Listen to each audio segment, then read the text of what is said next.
for you, Jill. So thanks. I understand if you got to leave early. So what are we going to cover today?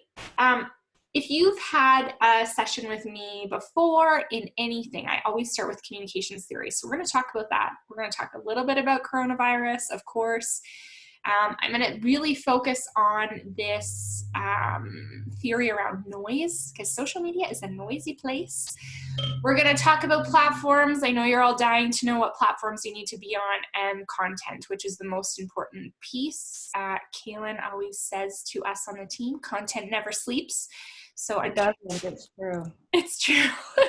So she'll be reminding us of that today too, I'm sure. And like I said, participate, make this applicable to your company. I'm eager to hear you guys share. I ran across this really interesting stat this morning. I actually just added this to the presentation now before we started.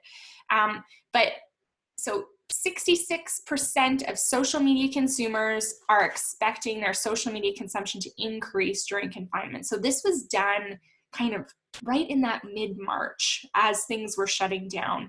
We know that social media consumption went up 68%, so pretty accurate.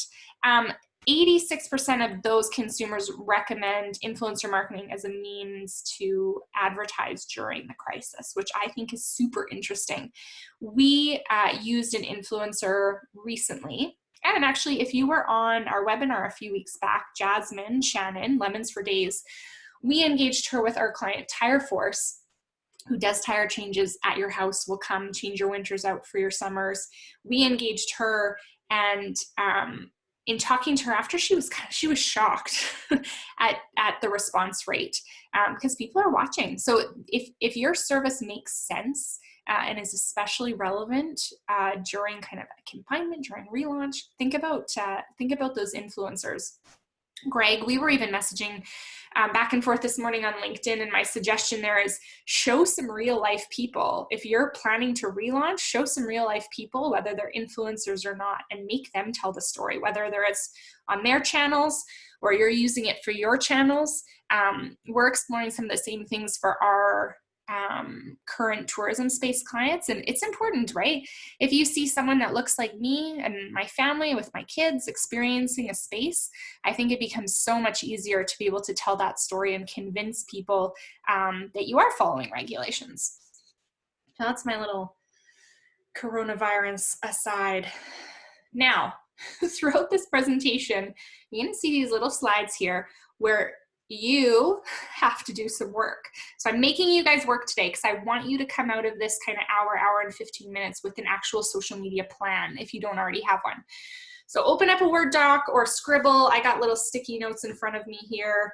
I want you to start really high level. So as we're thinking about your company or your business, or even if you're here because you want to think about your own social media brand, I want you to think of 3 words that describe your company. So this might be themes, maybe it's around seasonality, maybe it's around being innovative. This doesn't have to be out of the box. I want you to quickly think of those things that come to your head, throw them on a piece of paper. If you guys are feeling like sharing, throw it in the chat. Yeah, so I'll give you a couple seconds to do that. I like to follow along from a CIPR perspective. I usually write words like innovative and bold, right? We do things outside of the box. That's our kind of our hashtag or our motto, CIPR difference, trying to do things differently. We always write communications and marketing. I think important as an agency, you don't do it all. So what are the things you're focused on? And then describing your company, we're all about being nimble, right? So smaller team, remote, but able to kind of deliver on those things that would get lost in a ticketing system and some of those bigger guys. So I think about things like that. You guys think about it. If you want to share. You can throw it in the chat. We're watching. I'm going to peek back. Improving your social media pages, Lauren, great. We'll talk about that specifically today. Oh, hi, Joanne. Great to see you. So from Tourism Cochrane. Awesome, small DMO. Yeah, Peter has been telling me about you guys, which is awesome. So we'll for sure focus on that. Oh, Richard, Customer centric, innovative, helpful, must have. I love that, must have. Great theme. Oh no, Rhonda, that was you. See? Superstar, Rhonda. Christoph, craftsmanship. I love that. Can you guys, hands up if you can hear me, because Richard says he can't hear me. You're still good.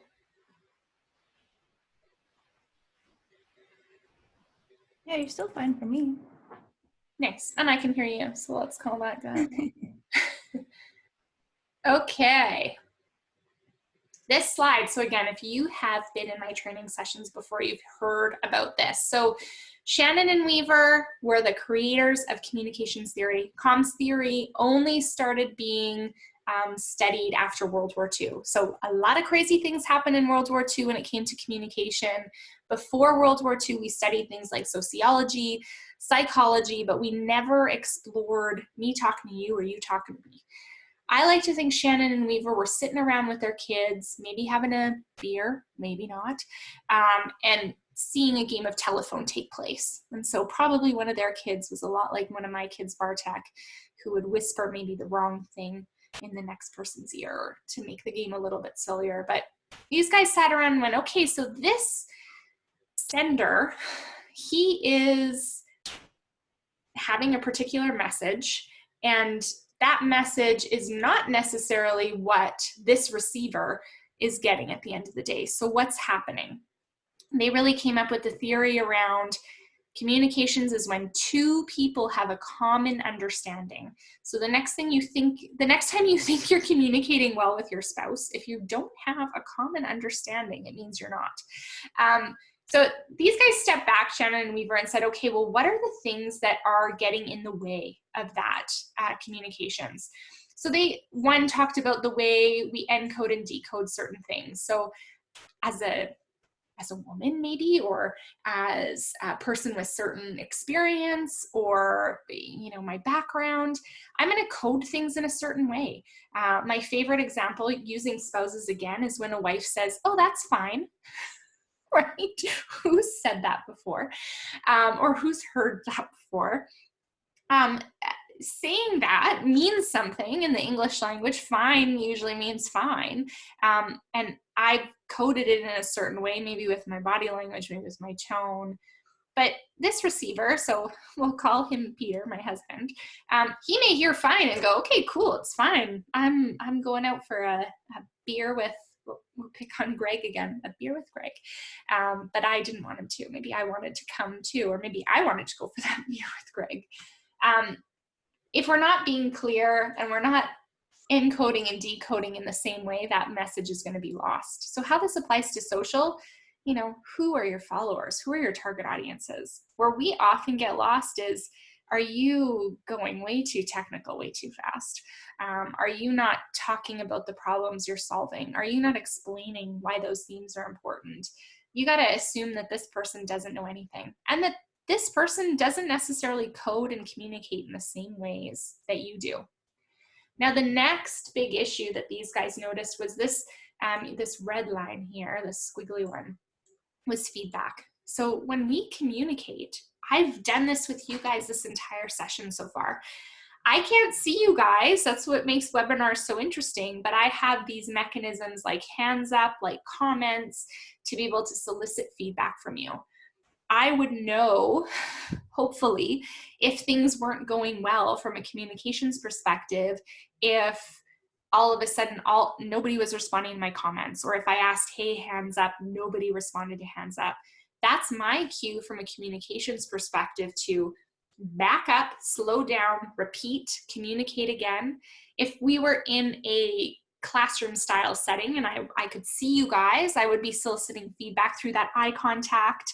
I would probably be looking for head nodding. I would be looking for maybe even deer in the headlights, right? Those looks of like, what are you talking about? That's the way I'm soliciting that feedback. In a one-to-one, that feedback is, do you understand? And asking those simple questions. But they found, as they studied communications more and more, this feedback loop became so important.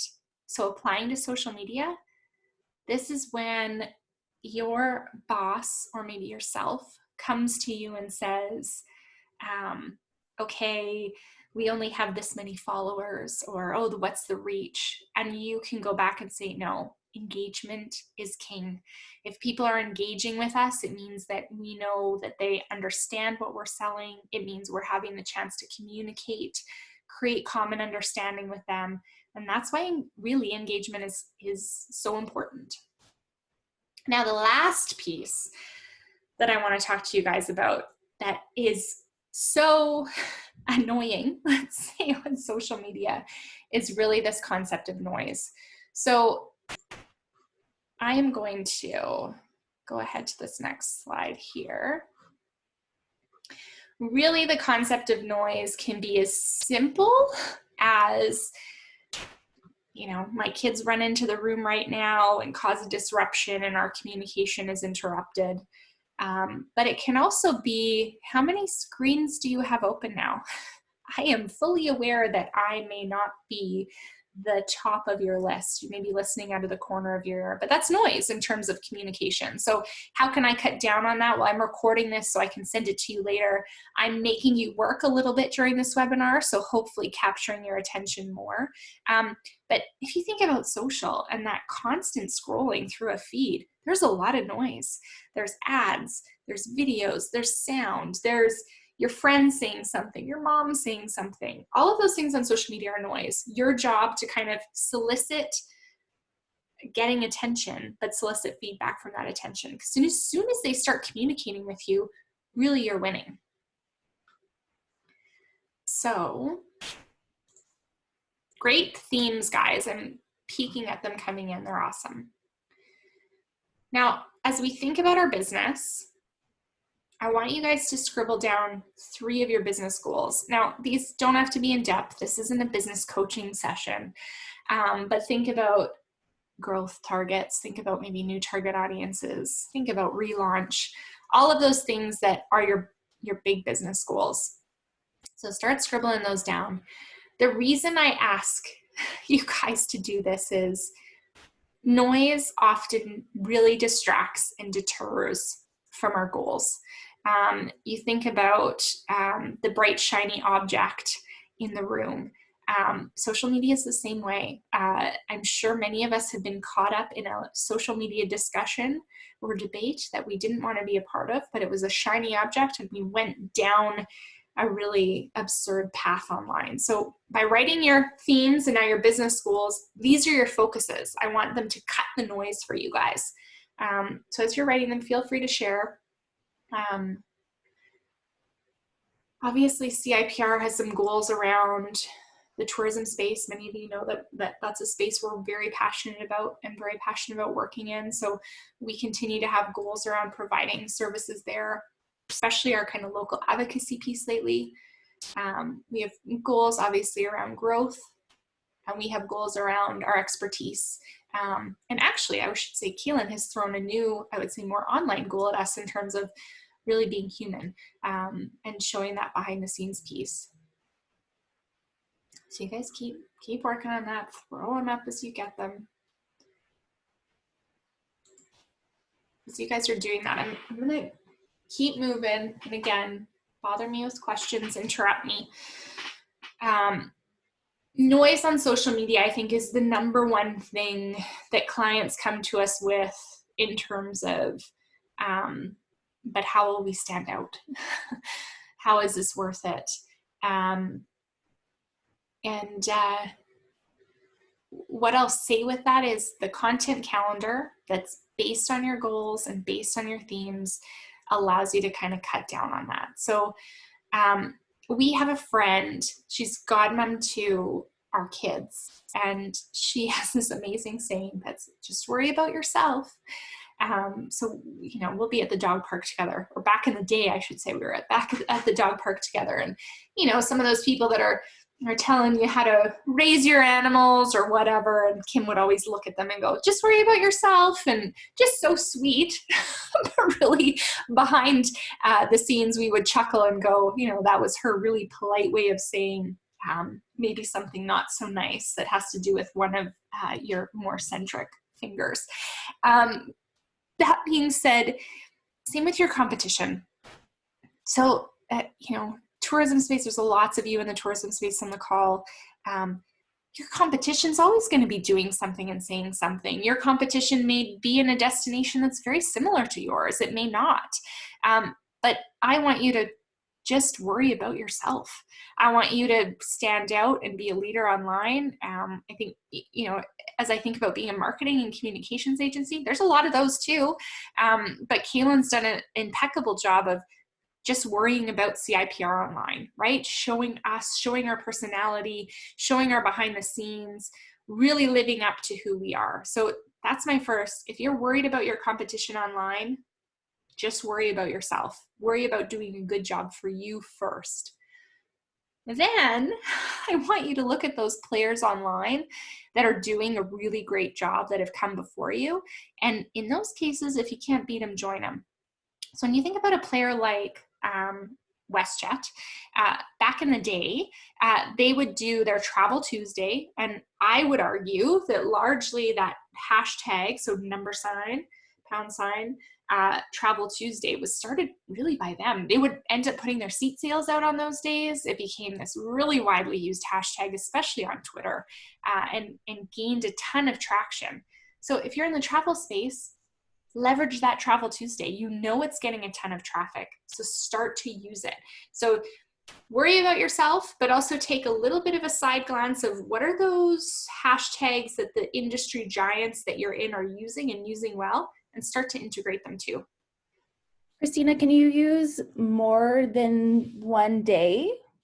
Yeah, I think, again, go through and see what makes sense. So especially these day specific ones, right? So Travel Tuesday is obviously one.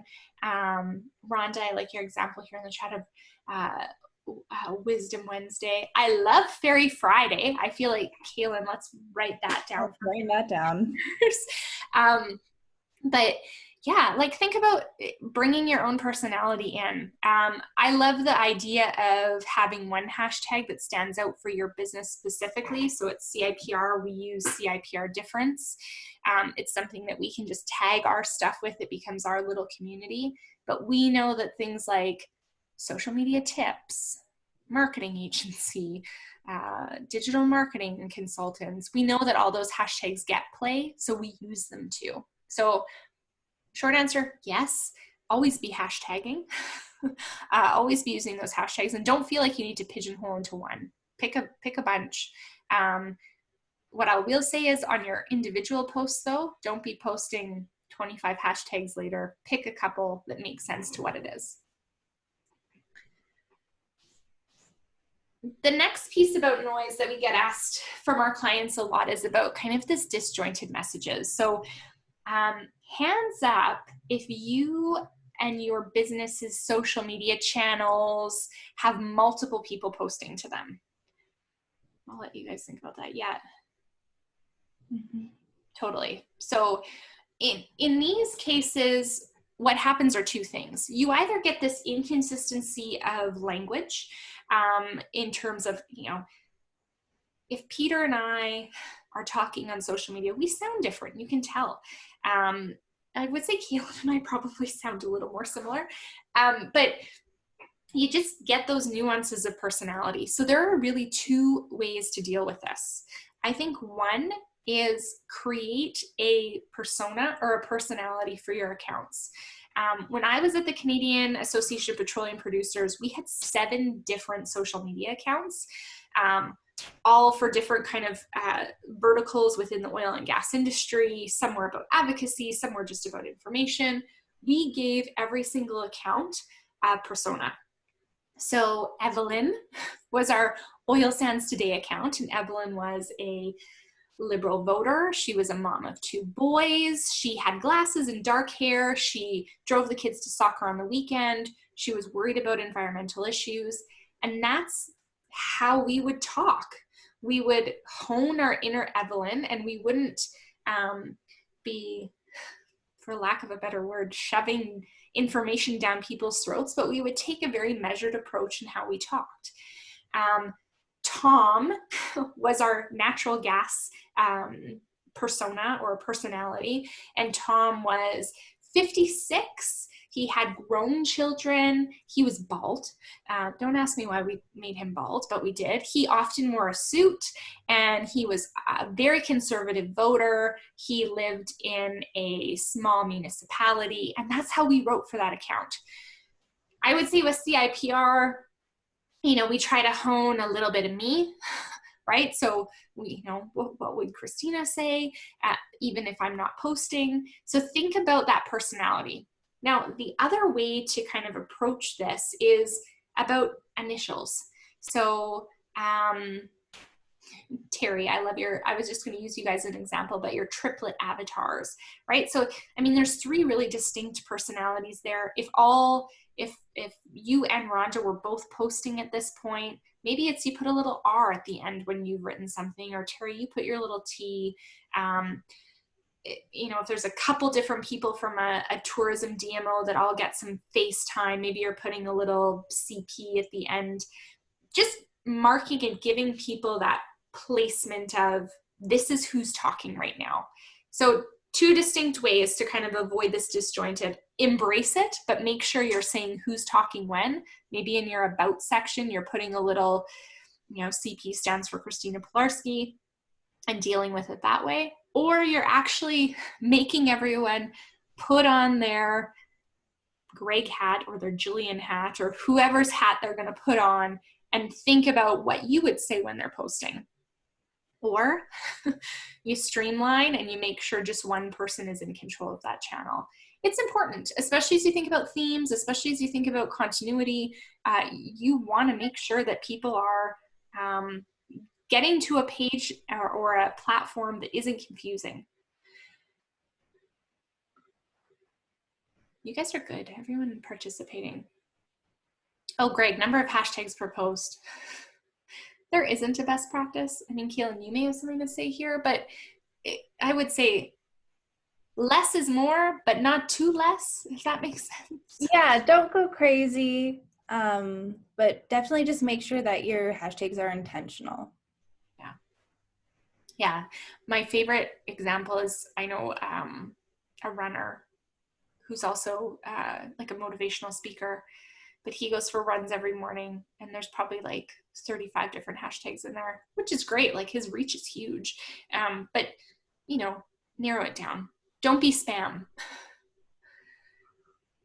Next biggest thing in terms of noise is consistency. This is another big thing that comes up with clients. It's why Kaylin really starts with that content calendar whenever we onboard someone new.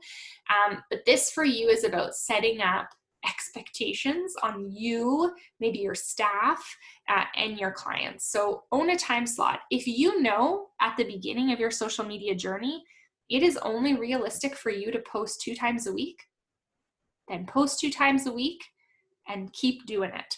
And then as that becomes easy, bump it up to 4 times a week, and then be posting every day. So, it's like creating any great habit, one little bite at a time. So if it's every Monday, I'm going to wake up and the first thing I'm going to do when I sit at my computer is post my Monday motivation thought of the week, then start with that. If it's something different, start with that, but start owning those time slots. The reason why we create that content calendar at CIPR is very similar, right? One, it's so we know kind of what's going on each day, and so does the client. But 2, it's so that there's this predictable content that starts to roll out and happen.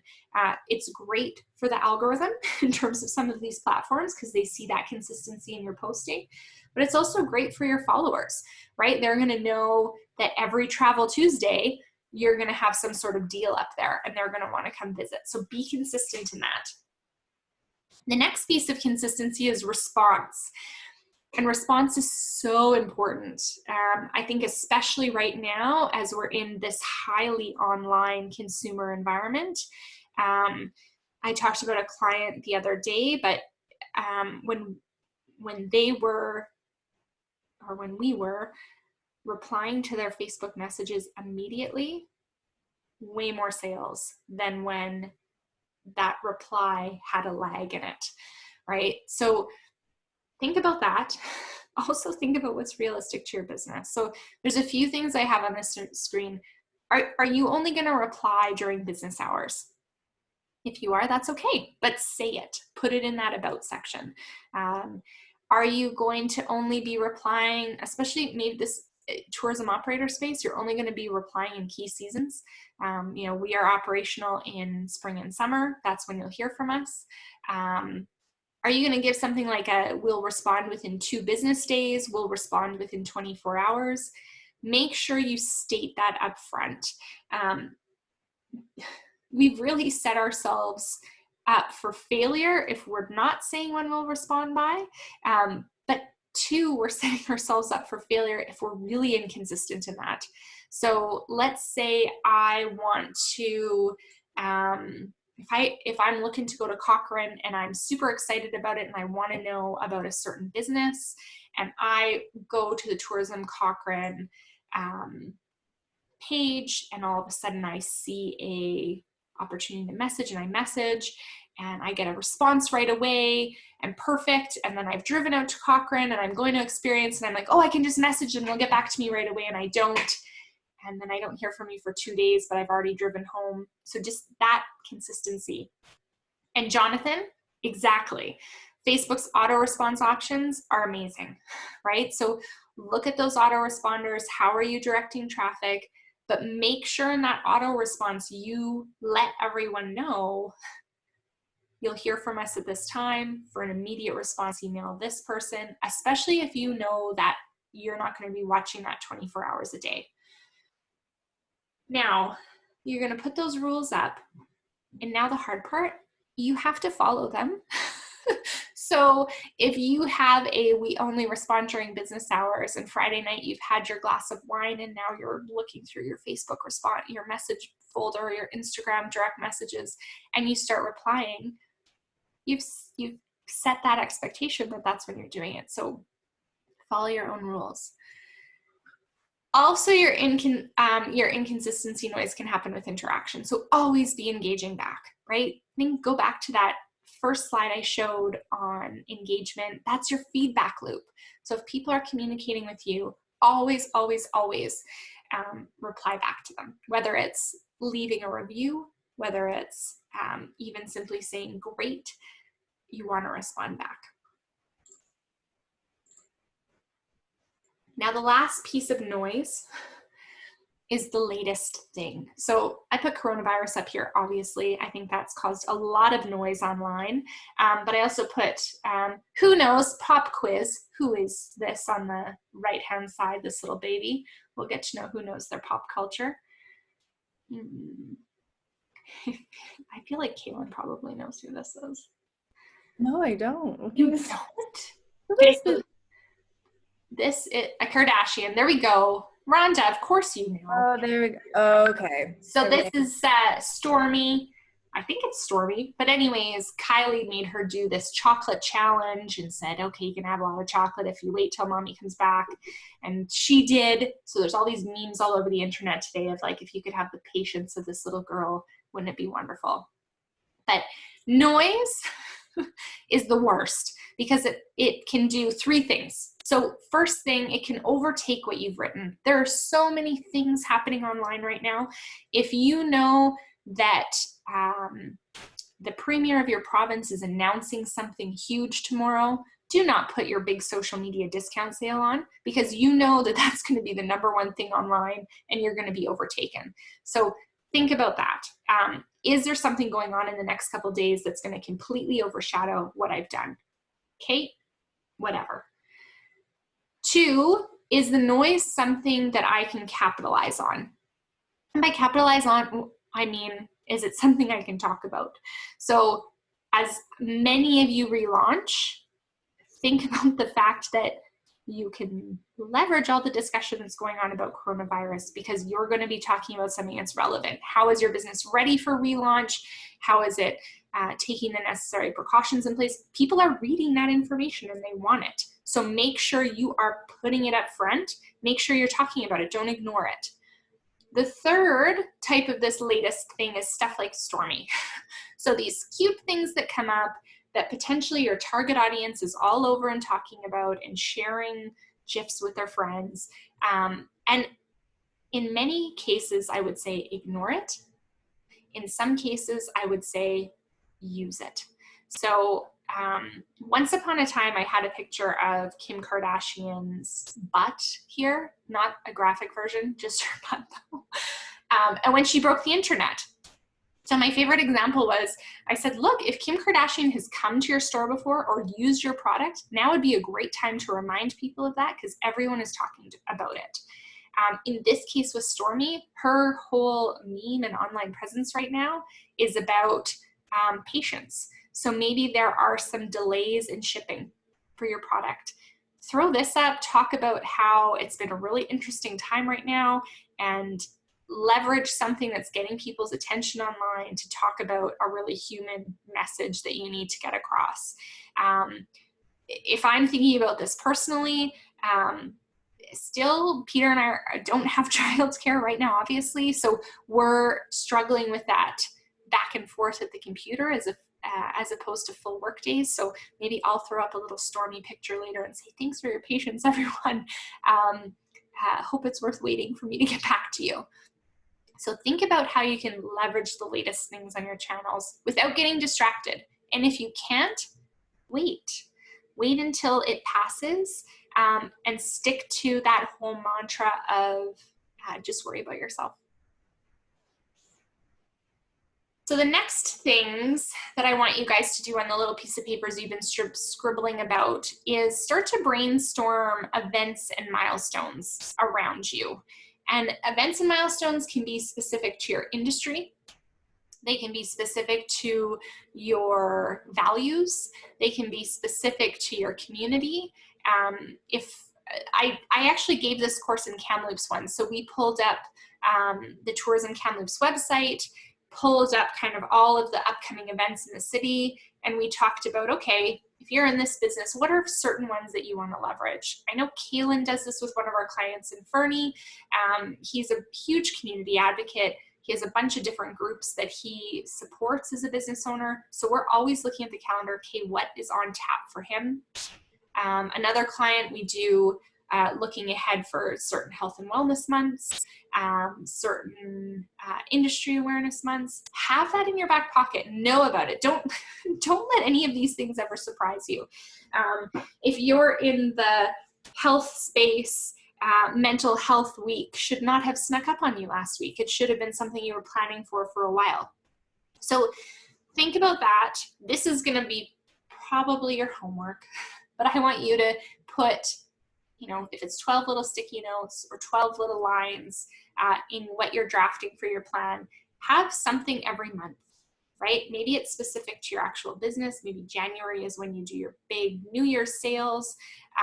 Maybe February, it makes sense to focus on Valentine's and couples. Some of these don't have to be outside of the box, but I want every month for you to ground yourself in something.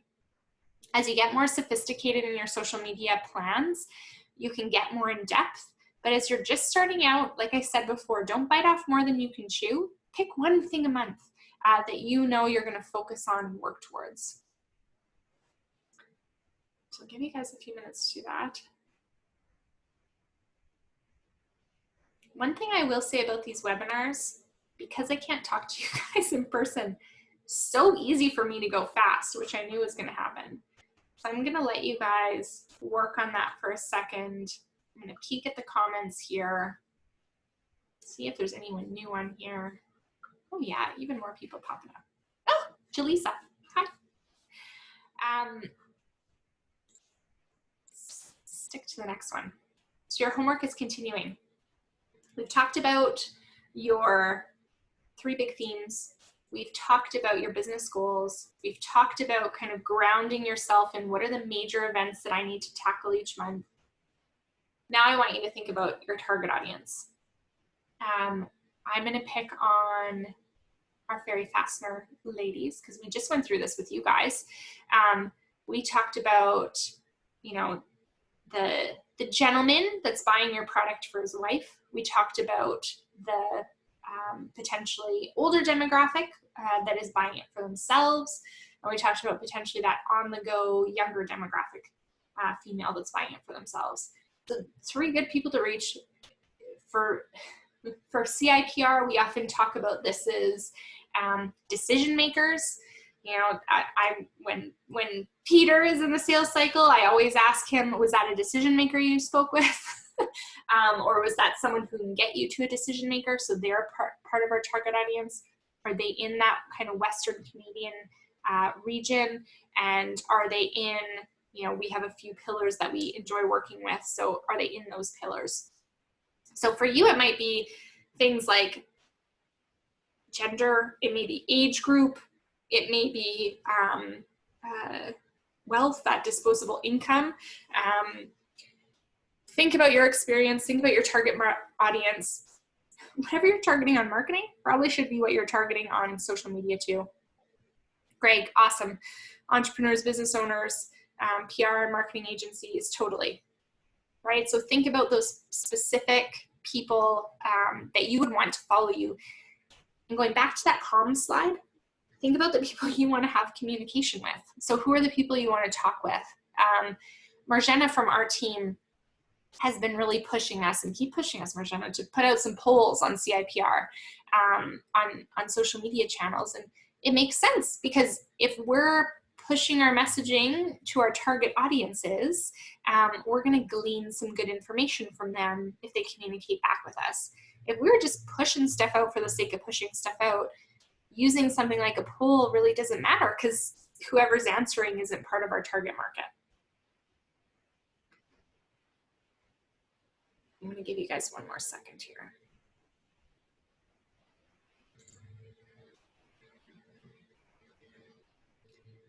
So why we talk about who we're going to target before we get into platforms is really because different platforms have different audiences. We're going to talk a bit about this today. But what I'm going to tell you is don't choose every platform. Choose the platforms that make sense to you. Maybe I'll be your way out. So if your boss says, why aren't we on Pinterest? You can say, because Christina said no. But I really want you to take a long look today and start thinking about the fact that what are you on? Why are you on it? And is it a big headache to be on that platform? So you want to choose a platform that complements your personality, so your business's personality.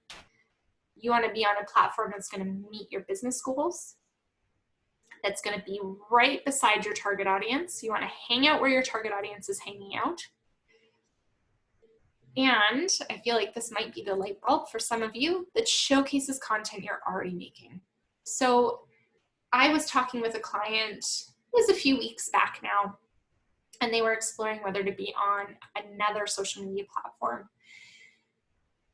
Highly visual, highly content intensive. And I just said to them, you don't even have a content library. And, as we work on Facebook or LinkedIn, these are kind of things that we're pulling links for, and that it works and it's great. But now if you're going to introduce something like a Pinterest or an Instagram, you need photos, and you probably need some really high caliber photos. The flip side applies too. So as I was working with Tourism Kamloops early on, so like 4 or 5 years ago, on their social media strategy, there wasn't a lot of LinkedIn posting going on, because they really didn't have the content for it yet. And if you go to their LinkedIn page now, Lisa White and Michelle McLeese on their end are doing an amazing job of populating that LinkedIn page with things that are appropriate to the stakeholders that follow them on LinkedIn. If I am a consumer that's going to visit Kamloops, I'm looking on Instagram and Facebook. I'm planning my trip, I'm using those mediums. If I am a stakeholder or a member of that tourism DMO, I am on LinkedIn interacting with those folks, and I am looking for what's the next webinar, what's the next training, is there a toolkit? So they've been able to create this really great divide in their content calendar for, these are the things that are specific to the target audience on LinkedIn. These are the things that are specific to my target audience on Facebook and Instagram. And now they've been developing great content for both. Before, when they didn't have this great content for LinkedIn, it was more of a case of, well, let's not post for now. Let's not build a presence that doesn't speak to that target audience. Christina, there's a question. Should the message or content be the same across all platforms? Oh, this is like our favorite question. Hey, Kayla. Mm-hmm. So I am going to say no, but I am going to caveat this with the fact that if it's a message that applies to all of your target audiences, then yes. But if my kids were here, they'd say, no buts, mommy. But make sure it's switched up a bit. So, let's use the example of the LinkedIn video I posted this morning. I posted it on LinkedIn, on my personal LinkedIn, and I posted it on my Instagram stories. On my Instagram stories, I also called out little captions to the photos and made it very do-it-yourself, right? Because I know my Instagram followers are, well, I'll pick on Jaleesa. I know my Instagram followers are people like Jaleesa, are my friends, right? Are often in the communications and marketing space. Probably if you know me personally, you're already a client. So moving them to that platform, I've tried to be a little bit more not, hey, I'm an expert, I'm going to help you, but hey, friends, here's a great video and a tip. Prepare for this. Send me a message if you want me to look it over, whatever. On LinkedIn, I know that's where I sell.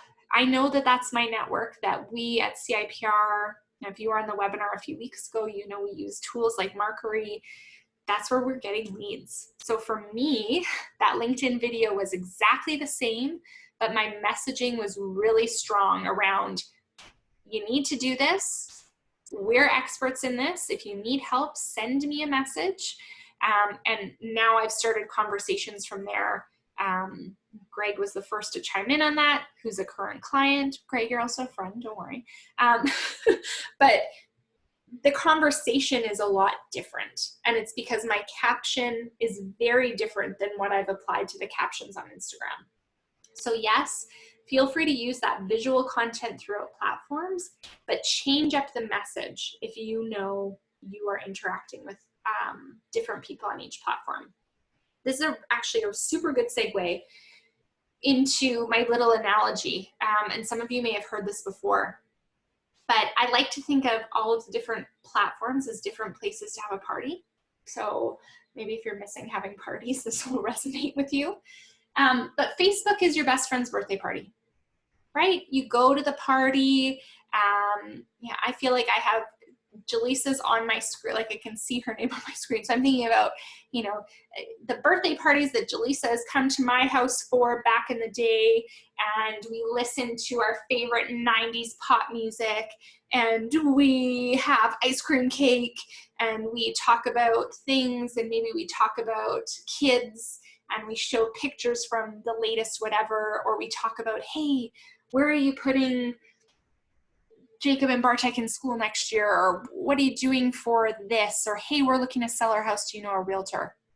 It's that recommendation base of things that you would go and ask your friends at a birthday party.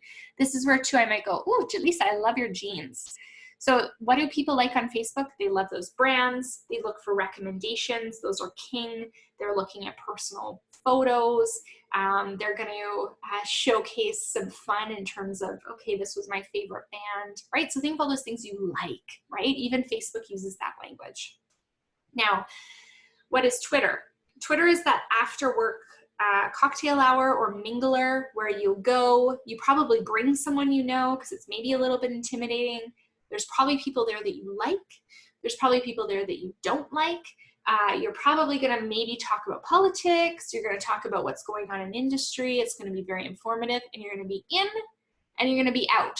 And if you're that person that stays all night and talks somebody's ear off, you're that like trolly person on Twitter. And I say that because Twitter is where those influencers hang out.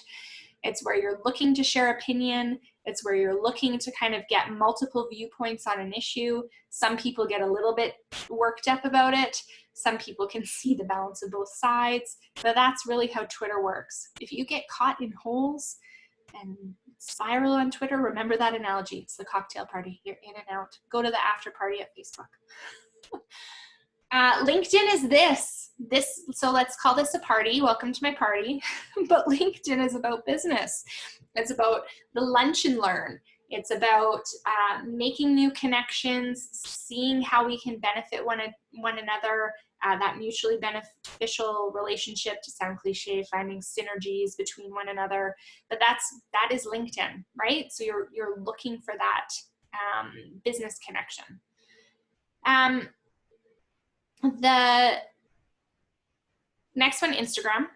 So Instagram, think of as your book club, right? So you're with, for me, it would be with the girls, right? You're talking about something very specific. LinkedIn or Instagram story is a place where I don't follow anything political. I'm following things that I would flip through a magazine for, right? So home and garden, kids stuff, looking at what my friends are doing. So think about those different parties or gatherings when you think about your target audience on those platforms. So again, going back to that Instagram, think about moms waiting, and now it's a little bit less relevant, but hopefully come September, moms will be waiting in line to pick their kids up from school in the car. That 2-3 o'clock, great time to be posting on Instagram. Alternatively, that 2 a.m., 3 a.m., when moms are up, new moms especially, doing that night feeding, I remember being like, oh man, I wish someone would post something new. This is the same as 3 hours ago. So think about that target audience when they're online, when they're looking around. Thanks, guys. Good comments. You're almost distracting me with your comments over there. I'm going to go through a couple of these platforms at a high level. What I'm going to say to you guys is I'm going to send you this presentation at the end, and we are recording so you can get a good glimpse of this. Like I said, Twitter, you can see kind of on the screen now how many active users, still a hugely relevant platform. It's all about links though. So if you've got a great blog, if you're looking for another place to shoot things out, think about Twitter as a big audience for you. Live tweeting events is still a huge trending thing. Customer service is big. I go there for customer service. Hey, at Zoom had an issue today, or hey, at Zoom need to do something. So think about that in terms of your strategy. Facebook, hey guys, it's still number one. It's still important. It's still a major player. These numbers at the bottom, 350 million photos daily, 8 billion videos daily now. It's crazy. So again, this platform that once upon a time, if I was giving this presentation three years ago, maybe even 2 years ago, I wouldn't have been so focused on this visual content, but now it really needed on Facebook to stand out. Groups are huge on Facebook. I'm a part of some really great groups right now. One is like home businesses in the community I live in. Great opportunity for me to scope out who's doing business in my neighborhood. One, so I can use their services, but two, as a business owner, I can start targeting them as well. Instagram, hugely popular. This one is the one that has grown the most from 2019 to 2020. It's the one where we're seeing major growth in even advertising revenue over the last 2 years. Stories are becoming huge, even over the pandemic. Right now that we're facing, stories content has exploded. Even Peter is posting stories, which is crazy. So follow Peter, Standard Man Dad. He has some pretty hilarious kid pics in there. What I will say about this kind of Snapchat versus Instagram, if you're a business, still be hanging out on Instagram. Snapchat is still highly personal. It's not necessarily seeing that uptake in terms of the brand stories yet. Same with TikTok. TikTok is absolutely exploding, but it's still been very personal based and not brand based. So if you're looking to build that personal brand, I would say, yeah, get your TikTok dance routine practice on. But from a brand perspective, not yet. I think wait a little bit longer. Pinterest, still hugely popular. This really shocked me. 14 million pins per day. So really 14 million posts, if you're not familiar with Pinterest, per day. Buying directly from the platform, showcasing expertise. It's really a practical place, right? Number one thing I use Pinterest for is finding recipes. And then I end up going down kind of rabbit holes where I find a new chef that I really like that I might end up buying a cookbook for, or I've actually found a lot of kids crafts during this time on that place, which has led me to kind of buying some craft kits or some cookie decorating kits, which has been really great. And the final one I'm going to talk about with you guys is LinkedIn. It is your most effective B2B tool. If you were on the call with us a few weeks back, you'll know that it's really important. Lots of registered users. And this one really is about you before your company. So starting to really think about building yourself up as that expert. So Christina rather than CIPR, and using your company page to leverage you. I've thrown a lot of information at you, but don't worry, we're going to debunk a bit. Christina, we have another question before Yeah. you keep going. Can you find out when your target audience is using social media, like the time of day? Yes and no. I mean, through analytics, you can definitely see times of day when more people are on your website and more aren't.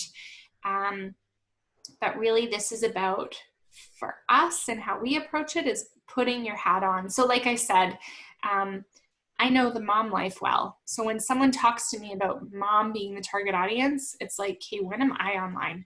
It's that kind of half an hour right after the kids have gone to bed. So that 8 o'clock to 8:30, I'm definitely sitting scrolling on my phone. The mom who has kids a little bit older than me, she's sitting outside daycare or school at that kind of 3 o'clock scrolling a ton. Brand new mom, she's like online all day long. But even that way early in the morning. So there isn't, but you should know your target audience, right? So if you're targeting them from a marketing perspective, you should know some of their habits, and you should spend some time, whether it's if you're working with an agency, have them do some in-depth persona analysis. If you're working on your own on this, there's great tools you can use and research you can do. But you know, my immediate and stuff like this is use your gut and then look, right? Like, so if you've posted something on a Sunday night and it got huge engagement, then post something else on a Sunday night again. Or if you put something out at noon and it got no engagement, then maybe that wasn't the right time. So watch what you're doing and don't just do for the sake of doing. Try to get that real-time feedback as you're going. Any other questions, Kaylin? Nope, you're good to keep going. Nice. Okay, so knowing all you know. So don't bite off more than you can chew. Use platforms that you're already creating content for. So if you never take a video, don't go on YouTube. Knowing a little bit about these platforms, and I know I blew past them fast, so this may be one that you do some homework on, one that you think about. But I don't want you to just choose 3 platforms. I want you to choose 1 or 2 or 3. And if you're not very savvy, choose 1 to really kind of dig your teeth into and understand. If you're feeling really savvy and you're looking to take your presence to the next level, pick 3 or 4. But equate them and map out who are my target audiences on each. Jonathan, I think about you at Métis Nation. I think there's some probably really interesting differences of your target audiences on each platform. You know, I bet your Twitter audience is a little bit more political. I bet it is more leader oriented. There's probably a lot of media. There's probably a lot of political officials, whether they're elected or not, that are looking at that channel. Whereas your consumer face, it's probably that internal community. Yeah, so you get all types, right? Like, I feel like Facebook is probably, you know, that broader kind of catch-all. Maybe Instagram is more of the, you know, internal Métis audience. So think about, for all of you, who is going to reach out to me? Who would talk to me at my friend's birthday party? who would talk to me at a cocktail party, and who would talk to me at the book club, right? Try to compartmentalize like that. It's not a be all end all for sure, but as you start to think about things like that, it will start to help you categorize things in a way that makes sense, and you'll get to start understanding, okay, this one thing I posted on Twitter got huge engagement here. It got low engagement on Facebook. This is what my audience here is looking for. And start to wean things out that way. So think about that piece. The other piece here that people often ask me about is, oh, isn't Facebook trailing off, or isn't there a new thing? I will tell you, Facebook ad revenue is definitely a bit down, but when you're talking about the billions of dollars, when it's down by, some couple million, there is still a huge audience. There is still a huge active audience. So don't discount the giants. They're doing it well and they're adapting, and it's a place you need to be. Anyone online thinking some of the things I mentioned, maybe none of those platforms are things that you think would be relevant to you?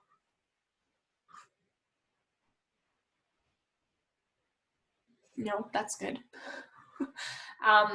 Normally in this setting too, I talk a little bit about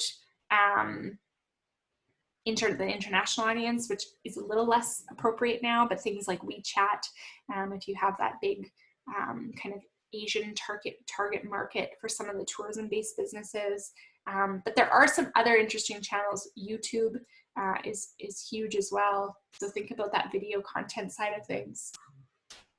Let me see one little question. Oh, Dawn, I love this question. Perfect segue. I love when that happened. Content collection. So Dawn, one of the first things I'm going to tell you for content creation is leverage what you have. So yes, if you haven't started writing your own blog yet, I would say do it. Not only is it good for social, but it's really good for your search engine optimization. So yes, I would encourage you to write your own blog. But leveraging what you also have are things like other things that are being posted online that are relevant. So we have a client that is a hot tub retailer, and there are some really cool things online about world records in terms of like how many people in a hot tub, just like some wacky, goofy things that are great content that way. I think in the DMO space, in the tourism space, there's also a lot you can leverage what other people are doing. I think about Jillian, Quayote Lodge. You have lots of DMOs in the area that are obviously leveraging content from you, leverage content from them. But when you're creating all the content for those channels, the first thing I want you to do is see what you have. And then I want you to make a list of what you need. Do you need more photos? Do you need more video? Do you need to start a blog? Dawn, in your case.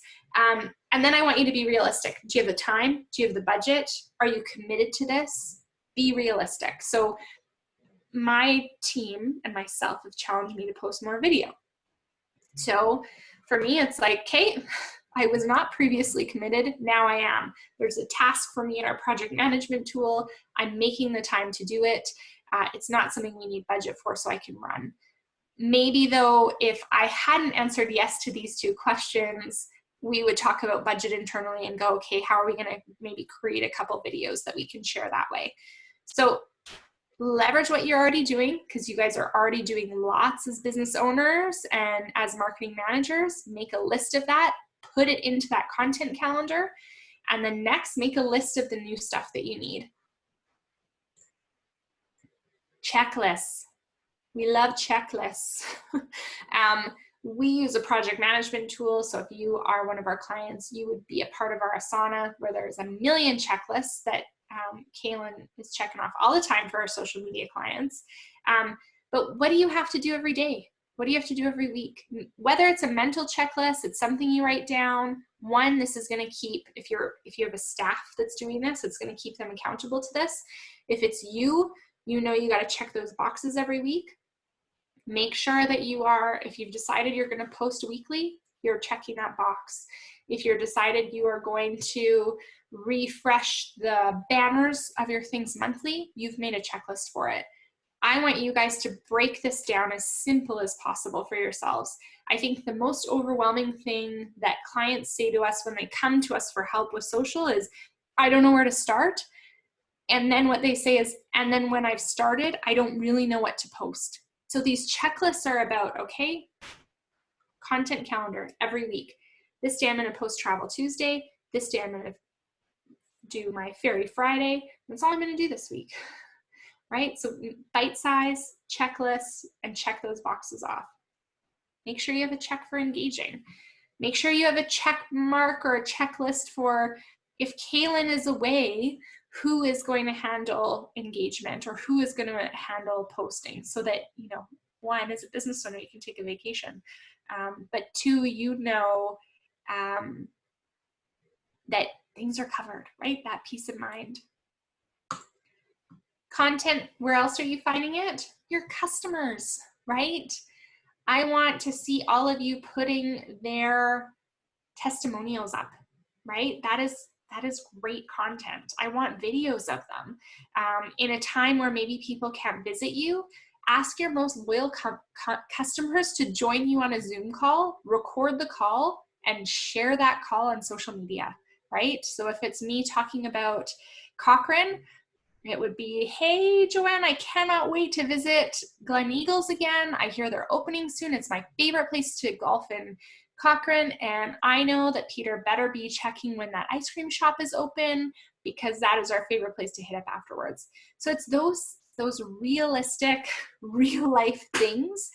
Ask them right now to do that for you. Once we get into relaunch in the real world again, hopefully, you can do that in person. So if you're a golf shop, maybe I'm standing there at the pro shop and they say, hey, can you just take a video? You know those customers that are going to be more willing to do that. So start leveraging it now. How do you incentivize that engagement piece from these customers? Rewards. So mention this post, get 10% off. Contests, hey, tag your friend, share this on your page. You could win this. So anything that's going to close that feedback loop are good ways to engage your customers. Plus, people love 15 minutes of fame. Don't underestimate that. Now leverage your community. So I'm going to challenge all of you on here. You guys can all message each other, but throw your handles into this group chat. So as you're chatting, select all panelists and attendees. And I would like to challenge everyone, try to go back and follow all these people as people put them in. We're a community now. Support one another, find synergies together. DMOs are great at this because it's your job. You got to create the perfect itinerary for the day and tag everyone. But someone like Eagle Nook, what else? Who else is around you that you may need to leverage and talk about? And how can you help each other online? You know, Jonathan selfishly, things like Métis Crossing, right? Easy ways to leverage each other's followings, but be that team, show each other some love online, just like you would in real life. If I'm a small retail business that specializes in a certain brand, you better believe I'm going to be mentioning that brand and asking that brand to mention me. I've seen this actually happen with one of our clients lately that's a cannabis retailer. He's been mentioning the brands and they've been reposting his stories about the brands, which is getting him more followers, because obviously that brand of cannabis has more followers than he does. And he's using that to boost his own members. So don't forget about your community, right? Find people, you know, obviously I'm not going to go mention my direct competition, but we do this. We mention all of our clients on our social channels. So leveraging that back and forth, it's important. Awesome. I see lots of people posting their handles and things like that.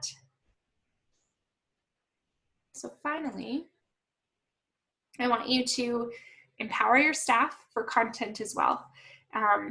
If you guys need access to a social media policy template, just shoot me an email after this, Christina@ciprcommunications.com. We have templates if you're nervous about giving up some control, or you need some rules around whether employees should be talking or not online. But staff should be your most powerful advocates. So ask them for content. We have one client that has really tried to hone in on showcasing staff during the pandemic and has asked them, hey, show us where you're supporting local, take a picture. So they've been featuring their staff. One was like one of their staff buying pizza. One was like a virtual poker tournament. So really being able to show personality, showcase local, all of these kind of boxes checked by doing that. Back to the hot tub retailer, he had an amazing staff member a few years ago that loved taking video. He would go out on these service calls, take these really awesome selfie videos. We would post to social media after, but it's because Dave empowered him. He said, look, these are awesome, do it. I think when staff aren't told that they can be content creators too, you really lose something there. So ask people and ask those super keen staff members to help and to do things, and get it out there in a big way. And maybe they become a voice on the channel and you give them some access, or maybe it just becomes, hey, they send it to a central point and it gets posted. But people love those personal accounts of what people are doing every day. I saw Quayut, your guys is just tagged, but think about all of those like great selfie videos of landscapers and housekeeping and behind the scenes at the restaurant and all of these great behind the scenes shots that you could get. But having that call out to staff to, hey, here's a central Dropbox, or maybe here's a WhatsApp chat that you can all dump your content into. And when Jillian posts online, she's going to pick from this big pile of content that she has now. And it's just this great behind the scenes footage of like, hey, we're right now, we're taking extra precautions for COVID, and I'm Christina and I'm cleaning your room, and these are the 5 things I did today. Ask staff to do that, empower them, make them part of that mission.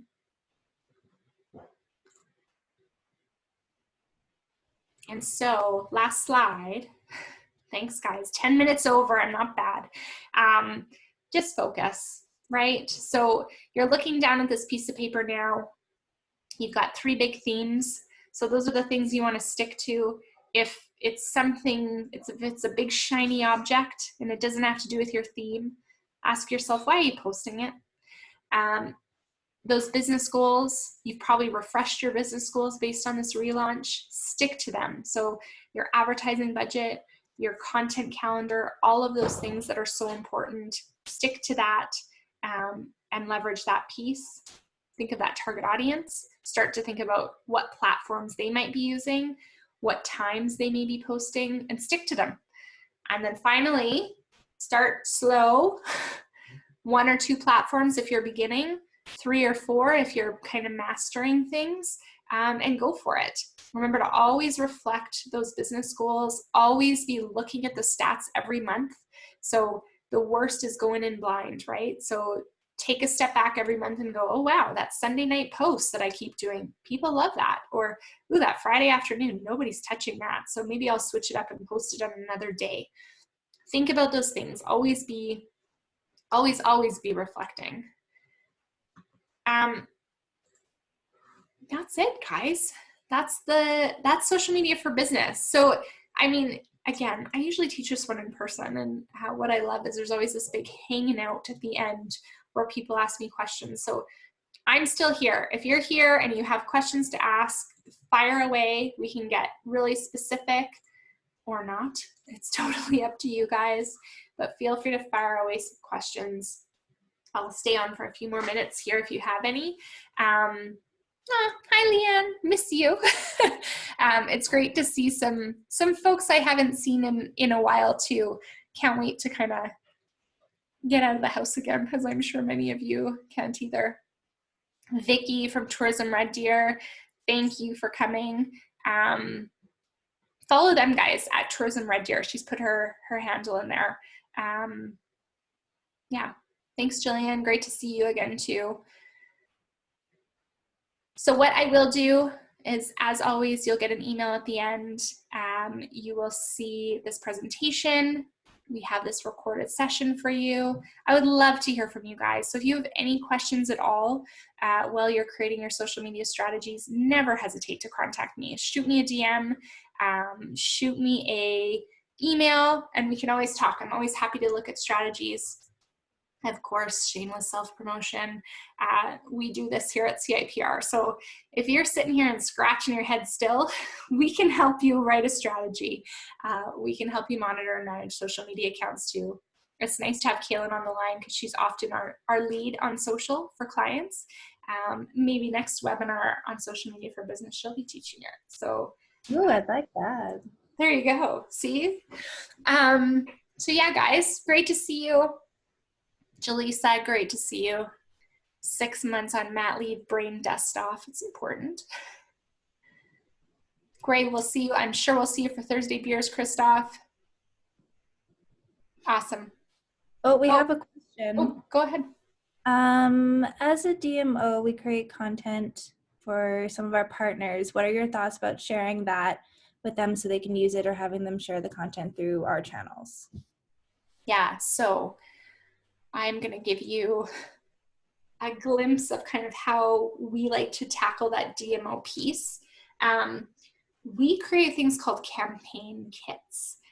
So actually right now with one of our clients, we're working with them on their summer campaign. And a piece of that summer campaign is going to be a Dropbox for all of their partners with a bunch of collateral in it. So there's going to be photos, there's going to be some graphically designed pieces, there's going to be sample social media posts, hashtags to use, and we always put a contact list in there too, just in case.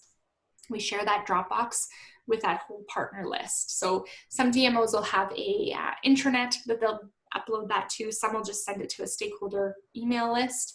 And the expectation is, hey, take everything in that thing and share it.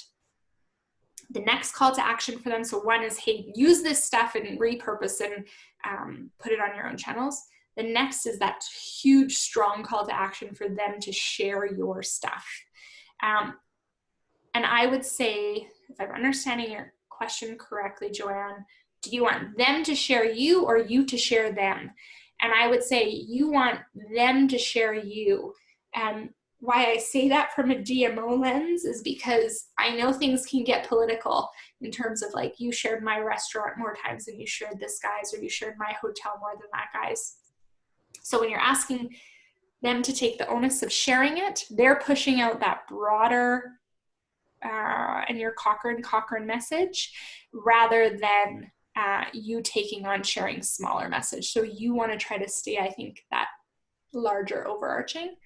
Now, probably you have special campaigns, or potentially if you're in that pay-to-play model, similar to what Kelowna's doing, they'll have certain folks, or even Kamloops is doing this with like golf packages, they'll have certain hotels and certain courses that are in on that. So obviously they're sharing their material on their pages, but it's pretty specialized.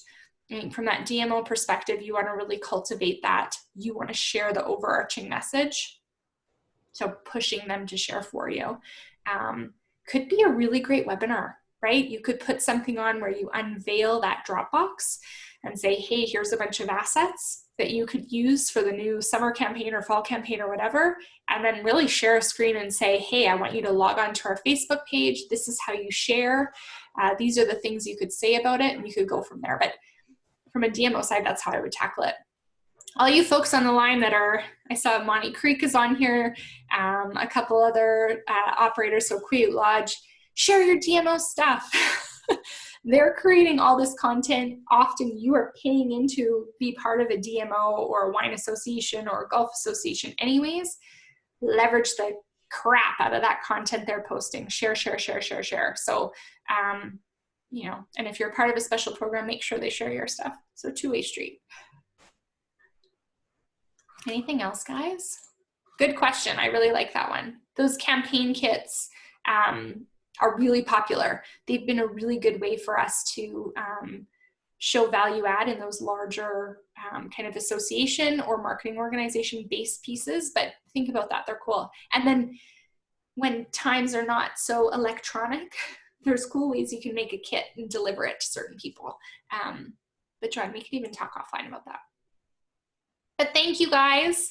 Have a great lunch. Have a great rest of your week. Remember to sign up for next week's course and webinar. We're super excited to be talking about tourism specifically next week, and becoming local champions. And, you know, thankfully, it's going to be kind of right around, at least for us in Alberta, hopefully some great relaunch stuff that's going to happen, which I'm excited about. But thanks, guys. Enjoy it. Enjoy social, and I'm going to attempt to go follow all of you. I have the list, so hopefully you'll see me online. Thanks, guys.